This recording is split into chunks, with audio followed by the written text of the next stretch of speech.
ಯುದ್ಧದ ಸಂದರ್ಭದಲ್ಲಿ ಭಾರತಕ್ಕೆ ಬೆಂಬಲವನ್ನ ಸೂಚಿಸಿದ ಕೆಲ ಮಾಧ್ಯಮಗಳನ್ನ ತರಾಟೆಗೆ ತಗೊಂಡ Arnab Goswami. Sorry Hindu, where are you publishing from? Chennai or Islamabad?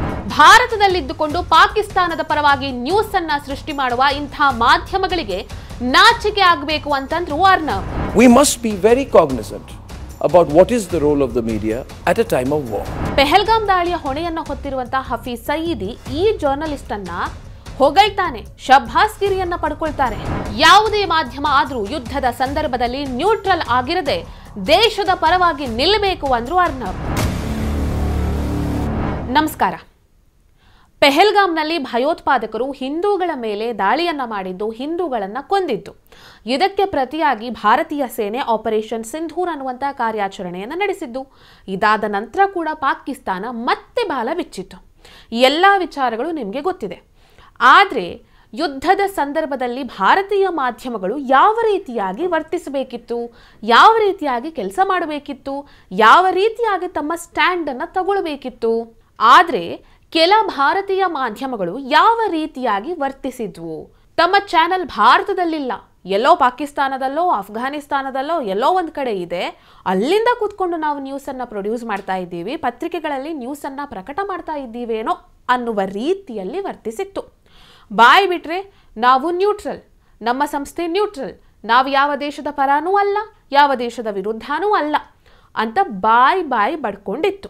ಇಂಥ ಮಾಧ್ಯಮಗಳಿಗೆ, ಈ ರೀತಿಯಾಗಿ ಮಾತನಾಡುವಂತಹ ಕೆಲ ಜರ್ನಲಿಸ್ಟ್ಗಳಿಗೆ ರಿಪಬ್ಲಿಕ್ ಟಿವಿಯ ಎಡಿಟರ್ ಇನ್ ಚೀಫ್ ಆಗಿರುವಂತಹ ಅರ್ನಬ್ ಗೋಸ್ವಾಮಿ ಅವರು ಚೆನ್ನಾಗಿ ಪಾಠ ಹೇಳಿದ್ದಾರೆ. ಇವರನ್ನ ಚೆನ್ನಾಗಿ ತರಾಟೆಗೆ ತಗೊಂಡಿದ್ದಾರೆ. The Hindu, sometimes reporting like a pro-Pakistan newspaper, says Pakistan shuts airspace, snaps trade relations with India. Sorry Hindu, where are you publishing from? Chennai or Islamabad? They publish a map of India without the state of Sikkim, sparking outrage over this cartographic error. It's a cartographic error or an ideological error? ಬಹಳ ಮೇಧಾವಿಗಳು, ಪತ್ರಿಕೋದ್ಯಮದಲ್ಲಿ ಸಾಕಷ್ಟು experience ಅನ್ನ ಹೊಂದಿರುವಂತಹ ಕರಣ್ ಥಾಪರ್ ಅವರಂತಹ ಮೇಧಾವಿ ಪತ್ರಕರ್ತರುಗಳು ಪಾಕಿಸ್ತಾನದ ಪ್ರಚಾರಕರಾಗಿರುವಂತಹ ನಜಮ್ ಸೇಠಿಯ ಜೊತೆ ಯುದ್ಧದ ಸಂದರ್ಭದಲ್ಲಿ ಡಿಸ್ಕಷನ್ ಅನ್ನ ಮಾಡ್ತಾರೆ. ಯುದ್ಧದ ಸಂದರ್ಭದಲ್ಲಿ ಭಾರತದ ವಿರುದ್ಧ ಸುಳ್ಳು ಆರೋಪಗಳನ್ನ ಮಾಡುವಂತಹ ಇಂಥ ನಜಮ್ ಸೇಠಿಯ ಜೊತೆ ಡಿಸ್ಕಷನ್ ಅನ್ನ ಮಾಡಬೇಕಾಗಿತ್ತಾ ಅಂತ ಹೇಳಿ ಅರ್ನಬ್ ಗೋಸ್ವಾಮಿ ಅವರು ತರಾಟೆಗೆ ತಗೊಂಡಿದ್ದಾರೆ. Ex-journalists like Karan Thapar giving a platform to Pakistan propagandists like Najam Sethi who accuse India of having a false flag operation. I mean, Karan Thapar, just retire peacefully. ಇನ್ನು ನಮ್ಮ ದೇಶದಲ್ಲಿ ಕೆಲವು ಜರ್ನಲಿಸ್ಟ್ಗಳಿದ್ದಾರೆ. ಅವರಿಗೆ ಪಾಕಿಸ್ತಾನಕ್ಕೆ ಹೋಗೋದಂದ್ರೆ ತುಂಬಾ ಇಷ್ಟ. ಅಲ್ಲಿಗೆ ಹೋಗಿ ನವಾಜ್ ಶರೀಫ್ ಜೊತೆ ಸೆಲ್ಫಿಯನ್ನು ತಗೊಳ್ಳೋದಂದ್ರೆ ಇನ್ನೂ ಇಷ್ಟ. ಪೆಹಲ್ಗಾಮ್ ದಾಳಿಯ ಹೊಣೆಯನ್ನು ಹೊತ್ತಿರುವಂತಹ ಹಫೀಜ್ ಸಯೀದಿ ಈ ಜರ್ನಲಿಸ್ಟ್ ಅನ್ನ ಹೊಗಳ್ತಾನೆ. ಅಂತ ಹಫೀಜ್ ಸಯೀದಿಯಿಂದ ಈ ಜರ್ನಲಿಸ್ಟ್ ಶಬ್ಬಾಸ್ಗಿರಿಯನ್ನ ಪಡ್ಕೊಳ್ತಾರೆ. ಇಂಥ ಜರ್ನಲಿಸ್ಟ್ಗಳಿಗೆ ನಿಜವಾಗ್ಲೂ ನಾಚಿಕೆ ಆಗಬೇಕು ಅಂತ ಹೇಳಿ ಅರ್ನಬ್ ಗೋಸ್ವಾಮಿ ಅವರು ಉಗ್ದಿದ್ದಾರೆ. I have a problem. There are some journalists who like to take selfies with Nawaz Sharif. These are Indian journalists. They go to Pakistan.